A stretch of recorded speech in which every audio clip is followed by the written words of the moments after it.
Hey guys, how's it going? I want to talk to you about your ideal client. Now, a lot of people talk about your avatar, your ideal client, all about them.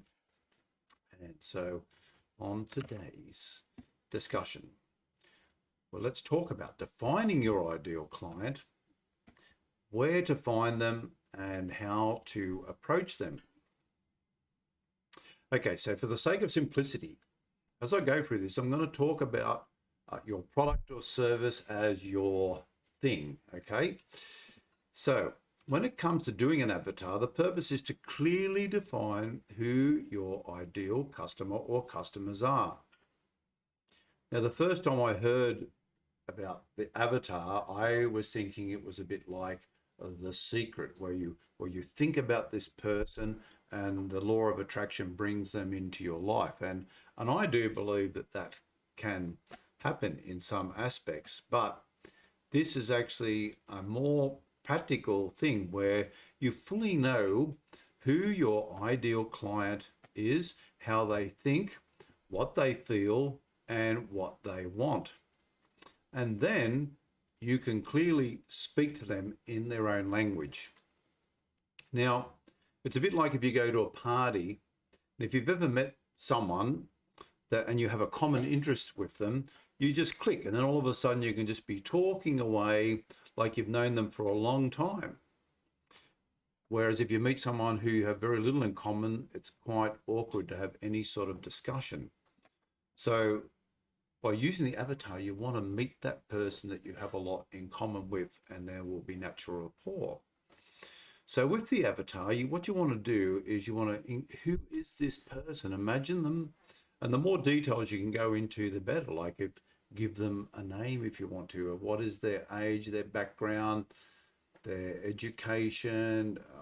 Anyway, so drill down, and then specifically, you want to know their pain points, what their struggles are in life, so that you can talk to them directly. Right. So just remember, marketing is not about selling a product, not about selling a thing, but it's fulfilling a need, right? So you need to define, well, what is my avatar's need and how am I going to feel that?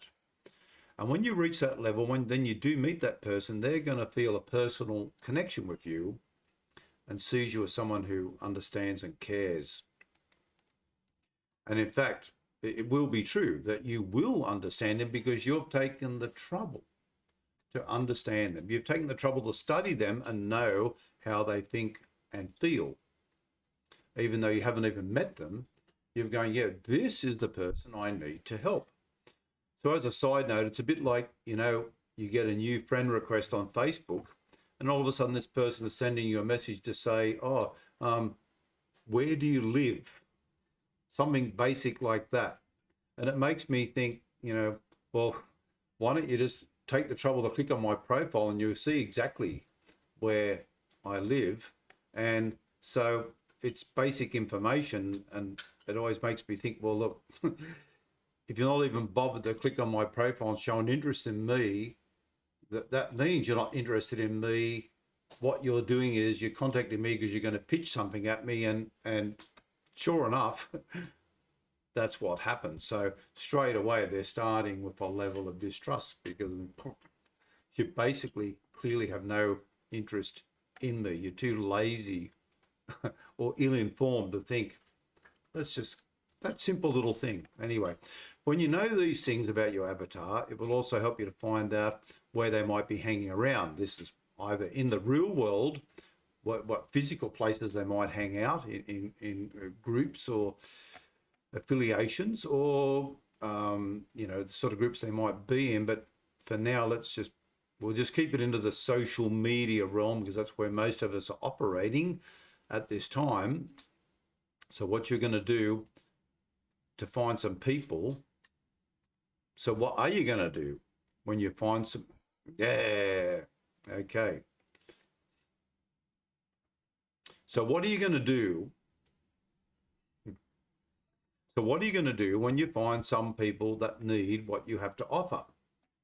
Well, the last thing you'd want to do is approach them and say, hey, you should try my thing. It has X, Y, and Z features. And believe me, people do this. But can you imagine? It would be like approaching a girl in the bar and saying, can I buy you a drink? And the next thing you know, you're proposing marriage. I mean, it's ridiculous. There's no trust or rapport. So you have to make a connection, build rapport and trust, and then get them to see that they can trust you and that you actually have a solution to their problem. That is the way to approach them. You'd never say, oh, hey, come and try my thing.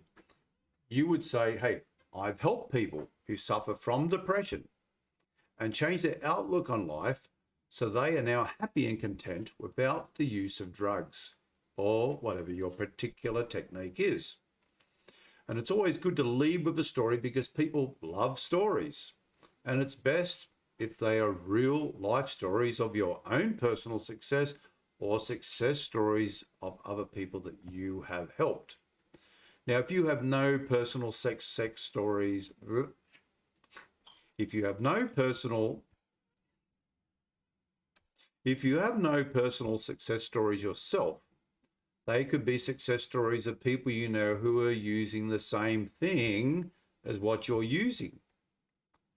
As long as you're being honest and truthful about the results that can be achieved.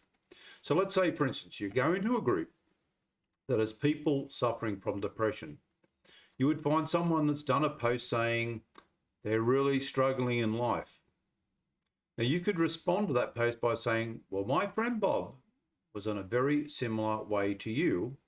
And then you're going to briefly describe what Bob was going through, all his pain and that. And then you would say how you were able to help him and then describe how his life is now. So he was like this, and now he has this outcome and result, a desired result.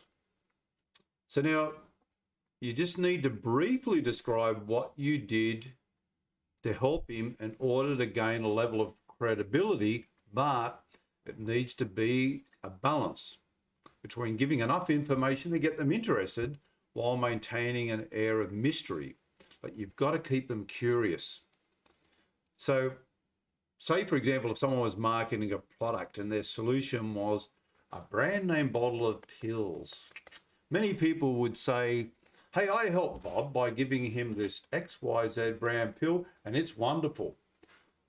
Okay, what's the problem with that? There's no air of secrecy or curiosity. And of course, in that case, people will just go on the Google and type in X, Y, and Z and find out all about it. So there's no need for them to even reach out to you. They got the information. Oh, I can get X, Y, Z from here. Okay, so you want people reaching out to you, of course, right? With a desire to know what is this thing that you have. So you've given just a little bit away. I did this, not too many details, but you've got to describe it just briefly, right? It's a balance. Okay, so this is the thing. And you've helped other people with it, and it can possibly help me. So just in summary, just find out all about your ideal client, how they think, what their pain points are, what help they need, and where you can find them. And when you do find them, come to them from a position of concern and demonstrate to them that you can help them because you've helped other people in their position. Do not give away too much info up front. You must keep an air of mystery about your thing so they want to know more. Now, if you want to be most successful in life, you see people as someone that you can help rather than as someone you can benefit from. And if your desire is, I'm just going to go and help people, eventually you will reap what you sow and give out love and love will come back, right? Okay, so now as a future edition on this subject, I will talk about the buyer readiness scale, which goes more deeper in the other aspect about where along the way do you actually try and present your offer. All right, it's Kevin McGoldrick. I help entrepreneurs grow their business with social media strategies. And thanks for watching. And if you liked it, Please share the love. You can share, leave a comment below or give me a love or a like. And yeah, if you like it, say so. If you don't like it, also tell me as well, please. Okay. All right. Thanks, guys.